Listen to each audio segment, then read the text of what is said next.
చూస్ country delight, live better. ఇప్పుడే country delight app ని download చేసుకోండి.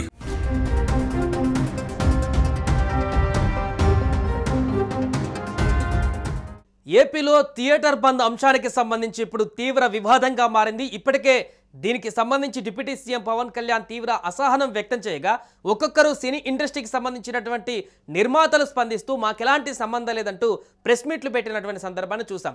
అల్లు అరవింద్ ఆ తర్వాత దిల్ రాజు కూడా ప్రెస్ మీట్ పెట్టి దీనికి సంబంధించి ఎక్స్ప్లెనేషన్ ఇస్తూ మాకెలాంటి సంబంధం లేదు, ఆ నలుగురిలో మేము లేమని చెప్పి దిల్ రాజు ఈ సందర్భంగా ఒక కామెంట్ కూడా జరిగింది.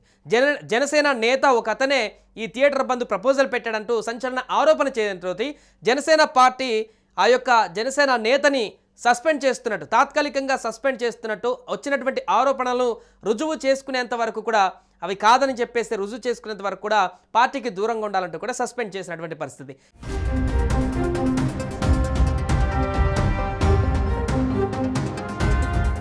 ఇలాంటి సందర్భంలో ఆ వ్యక్తి ఎవరైతే ఇప్పుడు సస్పెండ్ అయినటువంటి జనసేన పార్టీ నేత ఉన్నారో ఆయన సంచలన ఆరోపణలు చేశారు. థియేటర్ల బంద్కు తానే సూత్రధాని అంటూ నిర్మాత దిల్ రాజు చేసినటువంటి ఆరోపణలపైన జనసేన పార్టీ నుంచి సస్పెన్షన్కి గురైనటువంటి అత్తి సత్యనారాయణ తీవ్రంగా స్పందించారు. రాజమండ్రిలో తాజాగా ఏర్పాటు చేసినటువంటి మీడియా సమావేశంలో ఆయన మాట్లాడుతూ దిల్ రాజు తనపైన దురుద్దేశంతోనే ఆరోపణలు చేశారని అన్నారు. ఆయన సోదరుడు శిరీష్ రెడ్డిని కాపాడుకోవడానికే దిల్ రాజు తన పేరును ఈ వివాదంలోకి లాగారంటూ కూడా అత్తి సత్యనారాయణ ఆరోపణలు గుప్పించారు. అలాగే థియేటర్ల బంద్ అని నేను ఎక్కడా కూడా ప్రకటించలేదు, సినిమాలు లేకపోవడం వల్ల థియేటర్లు మూతపడే పరిస్థితి వస్తుందని ఒక విలేకరు అడిగినటువంటి ప్రశ్నకు సమాధానం మాత్రమే ఇచ్చాను తప్ప ఈయన థియేటర్ల బంద్కు సంబంధించి ఎలాంటి అంశాల దగ్గర కూడా నేను వెళ్ళలేదంటూ కూడా ఆయన వివరణ ఇచ్చారు. జూన్ 1న థియేటర్ల బంద్ అని ప్రకటించింది దిల్ రాజు సోదరుడు శిరీష్ రెడ్డి అంటూ కూడా ఆయన స్పష్టం చేశారు. ఈ యొక్క ప్రెస్ మీట్లో ఆయన తమ్ముడిని కాపాడుకోవడం కోసమే దిల్ రాజు నా మీద ఈ నిందలు వేశారు. పవన్ కళ్యాణ్ గారు హెచ్చరించడంతోనే దిల్ రాజు జనసేన పార్టీ పేరును ప్రస్తావించారు. కమల్ హాసన్ను మించిపోయేలా దిల్ రాజు ఆస్కార్ స్థాయిలో నటించారంటూ అత్తి సత్యనారాయణ వ్యాఖ్యానించారు.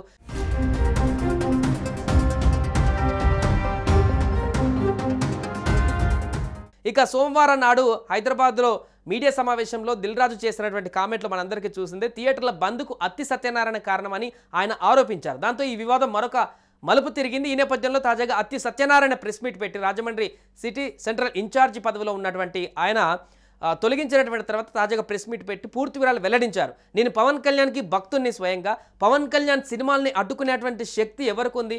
స్వయంగా అల్లు అరవింద్ లాంటి అంత పెద్ద వ్యక్తే పవన్ కళ్యాణ్ అడ్డుకునేటువంటి శక్తి ఎవరికి లేదు, అలాంటి సాహసం ఎవరు చేయరని చెప్పేసి ఆయన చెప్పినప్పుడు నేను ఒక చిన్న పర్సన్ని వెస్ట్ గోదావరికి సంబంధించిన గోదావరి జిల్లాలకు సంబంధించిన చిన్న పర్సన్ని, అది కూడా నేను పవన్ కళ్యాణ్ భక్తుని ఫస్ట్ ఆఫ్ ఆల్, అలాంటిది నేనెందుకు థియేటర్లను అడ్డుకునేటువంటి ప్రయత్నం చేస్తా, పవన్ కళ్యాణ్ గారిని అడ్డుకునేటువంటి ప్రయత్నం ఎలా చేస్తా, దీన్ని అందరూ గమనిస్తున్నారు ఖచ్చితంగా అంటూ కూడా ఆయన తీవ్ర స్వరంతో ప్రెస్ మీట్లో దిల్ రాజు పైన ఆయన సోదరుడి పైన సంచలన ఆరోపణలు చేశారు. దీనికి కౌంటర్గా మరి ఇప్పుడు దిల్ రాజు ఎలాంటి ఆరోపణలు చేస్తారు, జనసేన పార్టీ కూడా ఈ అంశాన్ని ఏ విధంగా పరిశీలిస్తుందనేది చూడాలి.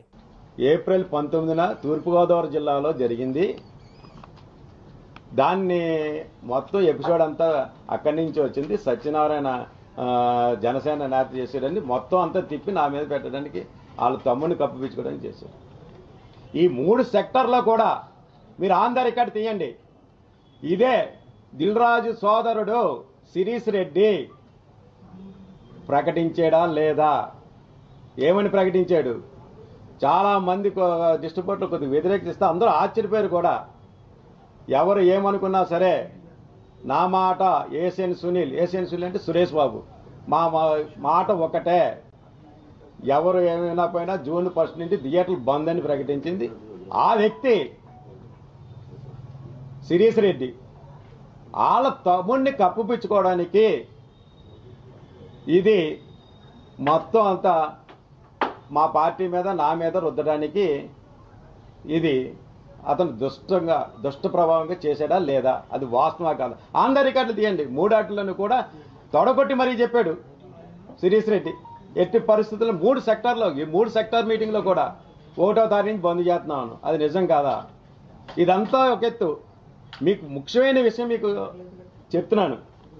అసలు ఏప్రిల్ 19 ఇక్కడ పుట్టింది అని ఏమీ తెలియలేనట్టు నంగనాచిలాగా మీరు ఆ మీడియాలో కూడా చూశారు కదా, ఏమీ తెలియని అమాయకుడు కమల్ హాసన్ మించిపోయాడు ఆస్కార్ అవార్డు ఇవ్వచ్చు.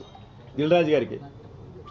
అందులో చూడండి, ఆయన యాక్చువల్గా మీకు ఇదంతా జరిగింది గతంలో తెలంగాణ ఫిల్మ్ ఛాంబర్.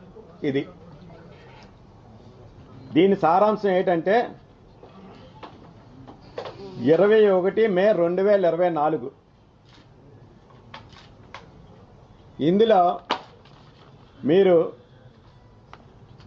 ఈరోజు అనగా 21 మే 2024 ఈ కింది పేర్కొన్న సభ్యులు మీటింగ్లో పాల్గొని ఉన్నారు. మొట్టమొదటి పేరు ఎవరు? శిరీష్ రెడ్డి గారు. ఎవరు శిరీష్ రెడ్డి గారు అంటే దిల్లురాజు తమ్ముడు. దిల్లురాజు తమ్ముడు. ఇతను తప్పించడానికే నా మీద పెట్టాడు, చూసుకోండి. ఇది దిల్రాజు తమ్ముడు. తర్వాత రెండో వ్యక్తి ఎవరు? సునీల్, ఏషియన్ ఫిలిమ్స్ సునీల్ గారు. ఈయన ఎవరో సునీల్ గారు అంటే ఏషియన్ ఫిలిమ్స్ సునీల్ అంటే సురేష్ బాబు ఇద్దరు పార్ట్నర్స్. సురేష్ బాబు ఇద్దరు పార్ట్నర్స్. వీళ్ళంతా కలిసి ఈ మీటింగ్లో ఎగ్జిబిటర్ అందరూ మనుగడ కోసం చర్చించడం జరిగింది. సినిమా థియేటర్ మూత పడకుండా కాపాడుకోవడానికి మాలో మేము తీసుకున్న నిర్ణయం. సుమన్ టీవీలో మీ పర్సనల్ అండ్ బిజినెస్ ప్రమోషన్స్ కోసం కింది నెంబర్కి కాంటాక్ట్ చేయండి.